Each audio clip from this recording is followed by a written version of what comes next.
മമ്മിയൂർ കേന്ദ്രീകരിച്ച് നടന്ന പെൺവാണിഭം സംബന്ധിച്ച റിപ്പോർട്ടർ വാർത്തയിൽ നിന്നാണ് രാജേന്ദ്രനെ പോലീസ് തിരിച്ചറിഞ്ഞത്. ഇതേ തുടർന്ന് തൃശൂർ സിറ്റി പോലീസ് കമ്മീഷണറുടെ കീഴിലുള്ള പ്രത്യേക സംഘം രാജേന്ദ്രന് വേണ്ടി അന്വേഷണം തുടങ്ങി. പിന്നാലെയാണ് പെൺവാണിഭ സംഘം നടത്തിപ്പുകാരനായ രാജേന്ദ്രൻ നിരവധി വാഹനമോഷണ കേസുകളിലെ പ്രതിയാണെന്നും പോലീസിന് വ്യക്തമായത്. ഫോൺ നമ്പറുകൾ കേന്ദ്രീകരിച്ചുള്ള അന്വേഷണം ഇടുക്കി ശാന്തൻപാറയിലാണ് എത്തിച്ചേർന്നത്. മരുക്കുതൊട്ടി എന്ന ഉൾനാടൻ ഗ്രാമത്തിൽ വീട് വാടകയ്ക്കെടുത്ത് താമസിച്ചു വരികയായിരുന്ന രാജേന്ദ്രനെ പോലീസ് സംഘം കീഴടക്കി. സ്ക്വാഡ് പോയിട്ട് കണ്ടുപിടിച്ച് അറസ്റ്റ് കൊണ്ട് വരുന്നതാണ്. അപ്പോൾ അന്ന് തന്നെ അറിയാം, ഈ രാജേന്ദ്രനുമായിട്ട് ബന്ധങ്ങൾ അറിയാം, നല്ലപോലെ അറിയാം. രാജേന്ദ്രനെതിരെ ബംഗളൂരു, മൈസൂരു, പൊള്ളാച്ചി, കോയമ്പത്തൂർ, ഈറോഡ് എന്നിവിടങ്ങളിലായി 40-ലധികം ആഡംബര വാഹന മോഷണ കേസുകളുണ്ട്. കവി യൂസഫ് അലി കച്ചേരിയുടെ വീട്ടിൽ നിന്നും വാഹനം മോഷ്ടിച്ചതുൾപ്പെടെ കേരളത്തിന്റെ വിവിധ ജില്ലകളിലായി 10-ലധികം വാഹന മോഷണ കേസുകൾ ഇയാളുടെ പേരിൽ നിലവിലുണ്ട്.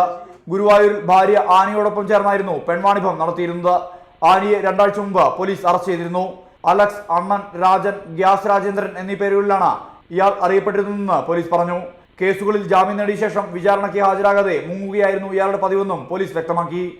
തൃശൂരിൽ നിന്നും ക്യാമറമാൻ ഷഹീർ ഗുരുവായൂരിനൊപ്പം സുർജിത്ത് അയ്യപ്പത്ത്, റിപ്പോർട്ടർ.